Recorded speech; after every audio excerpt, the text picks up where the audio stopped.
সুপ্রিয় দর্শকবিন্দু ও খামারি ভাই বন্ধুরা, আসসালামু আলাইকুম। হক অ্যাগ্রো প্রজেক্টের পক্ষ থেকে জানাই আন্তরিক শুভেচ্ছা ও অভিনন্দন। আশা করি সবাই ভালো আছেন।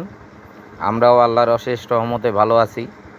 তো দুপুরবেলা একটা ছোট স্টিল ছবি দিয়ে যে আপনার খামারের ভিডিওটা ছাড়ছিলাম, সেটাই আজকের টপিকটা থাকবে এটাই, যে এই খামারের যে গারলগুলো আছে প্রায় 45 থেকে 50টার মতো গারল আছে, সবগুলো হাই ক্রস। এর মধ্যে বেশিরভাগই প্রেগনেন্ট ছাড়া গারল এখানে, মানে যেগুলোর বাচ্চা আছে শুধু সেগুলাই প্রেগনেন্ট ছাড়া, তাছাড়া সবগুলাই প্রেগনেন্ট গারল। এবং দেখেন সবগুলা হাই বডি, লম্বা লম্বা বডি দেখেন এক একটা গারল। আর এগুলার বয়স 2 দাঁত, 4 দাঁত, 6 দাঁত।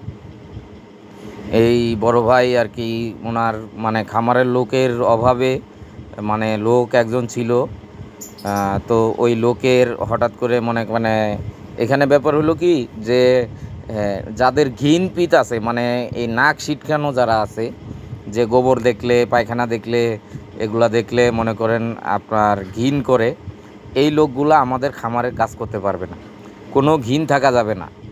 আরে ভাই, এটাও তো প্রাণী, আমিও প্রাণী, পায়খানা প্রস্রাব সবাই করে, তো এগুলা দেখে ঘিন করা যাবে না। যেমন আমার এক কর্মচারী ছিল, এই গরুর বাছুর হইছে, তা ওই বাছুর ধরতে যাইয়া ওই লেজটা খালি তার চোখের মধ্যে বাড়ি দিছে, আইরে বমি করতে করতে তার অবস্থা খারাপ। অথচ আমি তার পাশেই বসে রইছি, ঠিক আছে। এই মনে করেন এই বাচ্চা ধরতে যাইয়া আমার হাতে পুরা মাখায় গেছে, মানে তার হলো সে বমি করতে করতে অবস্থা খারাপ। তো এই গারলগুলা প্রাইস দেওয়া হয়েছে যে আপনার পাঠা বাদে যে গারলগুলো আছে প্রেগনেন্ট, তারপর বাচ্চা সহ, এগুলো আপনার 15,000 টাকা পিস, 15,000 টাকা পার পিস। 50টা ধরেন, 40 থেকে 50টার মতো গারল আছে। যদি কোনো ভাই কিনতে ইচ্ছুক হন তাহলে আমাদের স্ক্রিনে দেওয়া নাম্বারে অথবা ডেসক্রিপশন বক্সে দেওয়া নাম্বারে যোগাযোগ করবেন। তাহলে আমাদের এই গারলগুলা, এই খামার, এই বড় ভাইয়ের খামারের গারলগুলা বিক্রি করবেন উনি, শুধু লোকের অভাবে। যদি উনি একজন লোক পাইতো, খুব ভালো লোক পাইতো, তাহলে উনি আর এটা বিক্রি করতো না। অনেক শখ করে উনি মানে খামারটা শুরু করছিল। দেখেন শেড টেড কত সুন্দর করে করছে, এই বাচ্চার জন্য আলাদা ঘর করছে, তারপর আপনার ইয়ার জন্য আলাদা করছে, খুব সুন্দর করে করছে।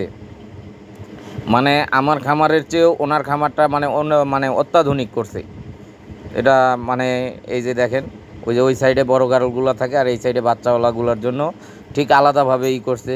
তারপর খাবার ড্রামগুলো দেখেন কি সুন্দর স্ট্যান্ডের উপর দিছে, তা মনে করেন খুবই পরিকল্পিতভাবে করছে। এবং বড় ভাই বলতেছে যে এগুলা বিক্রি করব ভাই লোকের অভাবে। মনে করেন গরু আছে পাশাপাশি, এই গরুর খামারের লোকগুলাই এগুলাকে এখন দেখাশোনা করতেছে। তো মানে এই দেখাশোনাটা ওদের জন্য এটা একটা মানে জুলুম হয়ে যাইতেছে, গরু দেখাশোনা করা প্লাস এইটা গরু, আবার সামনে কুরবানি আছে, রোজা আছে, মানে এগুলো তো গরু মানে খামার। এখন এক সাইডের লোক আর এক সাইডে করলে আর এক সাইডে হয় না, তাই উনি সিদ্ধান্ত নিছে যে এই গারলগুলা বিক্রি হবে 15,000 টাকা পিস, প্রতি পিস 15,000 টাকা। এই দেখেন এক একটা হাই বডি, লেজ দেখেন হাঁটুর নিচে 4 আঙ্গুল, মানে হাই ক্রস তো হাই ক্রস, হয়তো 2-1টা শর্ট লেজ আছে, কিন্তু মানে হাই ক্রস তো হাই ক্রস, 1 নম্বর হাই ক্রস, সেই মনে করেন ওই উন্নত মানের। আর গারলের স্বাস্থ্য মাশাল্লাহ দিলে সুন্দর আছে, হয়তো 2-1টা একটু এদিক ওদিক আছে দেখলাম আমি, যে এই যেগুলার বাচ্চা হয়েছে, এই বাচ্চা হওয়ার পরে এর একটা মনে করেন আছে, মানে এই যে এটা শুকনা দেখেন, এই বাচ্চা হওয়ার পরে আপনার একটা আছে।